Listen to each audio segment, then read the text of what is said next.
પૂર્વીનભાઈની વાત બહુ આવકારીએ છે. એમને કીધું સંમત છે. કદાચ આપણને વિડીયોમાં થોડું લાગ્યું છે કે દીકરી વાંચી રહ્યું એવું લાગે છે.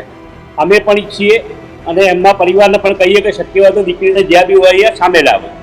બીજી વાત, એમને એવું શંકા લાગતી હોય કે ગોધી રહ્યા છે તો નામદાર હાઈકોર્ટ ઓપન જ છે, તમે હેબિયસ કેમ નહીં કરતા? અમે પણ તમારી સાથે છીએ. 10 દિવસ પહેલા અમે દિનેશભાઈ અને અન્યને ઠાકરજીભાઈએ કીધું જો દીકરીની ઈચ્છા હશે તો અમે પણ શક્ય પ્રયાસ કરશું. જ્યારે રાધનપુરની ઘટના બની હતી ત્યારે.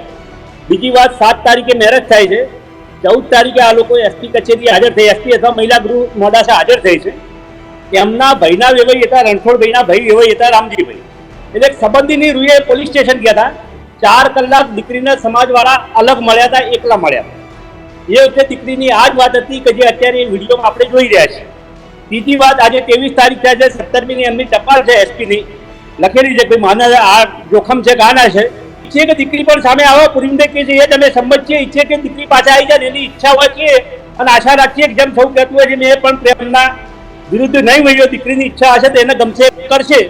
બીજું, દીકરીની ઈચ્છા હશે તમે એની જોડે એને પરત અપાવવા માટે અમારા સમાજને પણ સમજાવશું, ખાતરી આપજો અને શક્ય સારામાં સારું સૌના માળામાં રહે એવા પ્રયત્ન કરશું. રણછોડભાઈ આંબલિયા પરગડાના 2018થી પ્રતિષ્ઠિત માણસથી પ્રમુખ છે, તો એમને સગાની રૂએ ગયા હતા. ત્યાં જઈને આ લોકો ધાક ધમકી આપી દે કેટલું યોગ્ય છે? પાટીદાર આગેવાનોને પૂછવા માંગુ છું કે એક શિક્ષિત માણસ શિક્ષક છે એને તમે આવી રીતે ફોન કરીને આપી દો, આ રહ્યા તમે વાત કરો ને તમે ક્યાં ના પાડીએ? તમને કોઈ આડાવડો જવાબ આપ્યો, બીજું કંઈ આડું ઓળું કીધું હોય તો તમે બરાબર છે. સ્કૂલમાં તમે વાત કરી છે, સીસીટીવી ડિક્લેર કરો, સરકારી સંસાધનો તમામ હાજર છે, પેલો વિડીયો આપણે જોઈ શકાય છે, એમાં ઓફર સામેથી થાય છે. બીજી વાત, ખાસ વરુણભાઈને કહેવા માંગુ છું, એમ કહેતા કે 5 જણાની નોકરી અમે ખાઈ જશું તો દેશમાં કોન્સ્ટિટ્યુશન છે, બંધારણ છે, નામદાર ગુજરાત સરકાર છે, નક્કી એ કરશે. કોઈની ફરજ ચૂકનો ભાગ કર્યો છે તો એ કામ ગુજરાત સરકારનું છે, નહીં કે વરુણભાઈનું. તો કહેવાનો મતલબ ગવર્મેન્ટ છે, ઊભું ના થાય એવી થોડી તમે ભાષા વ્યક્ત કરો. પૂર્વીનભાઈ સારી રીતે વાત કરી રહ્યા છે, દિનેશભાઈ કરી રહ્યા છે, અન્યને પણ અમે એવી આશા રાખીએ છીએ. બાકી ખોટી વર્ગ વિગ્રહ થાય ને એનો કોઈ મતલબ નથી રહેતો. તો આશા રાખીએ કે જે પણ દીકરી આજે વિડીયો આવ્યો છે કાલે દીકરી પણ સામે આવે.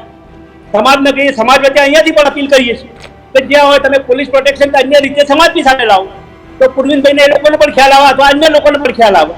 રહી વાત, કાલે એમ કહેતા હતા ખંડણી માગી છે ને હત્યા થઈ ગઈ છે, તો કાલે પણ મેં કીધું હતું કે આશા રાખીએ કંઈ હજુ ના બન્યું તો કમસે કમ વિડીયો આવ્યો, ભલે વાંચતા દીકરી દેખાય પણ એનો મતલબ એક દીકરી સહી સલામત છે, કારણ કે તારીખ વાઇઝ નામ જો બોલે છે. ત્યારે જ ન્યૂઝરૂમ ગુજરાતની યુટ્યુબ ચેનલને સબસ્ક્રાઇબ કરો અને ઇન્સ્ટાગ્રામ અને ફેસબુક પર ફોલો કરો. અપડેટ રહો, સત્યની સાથે રહો.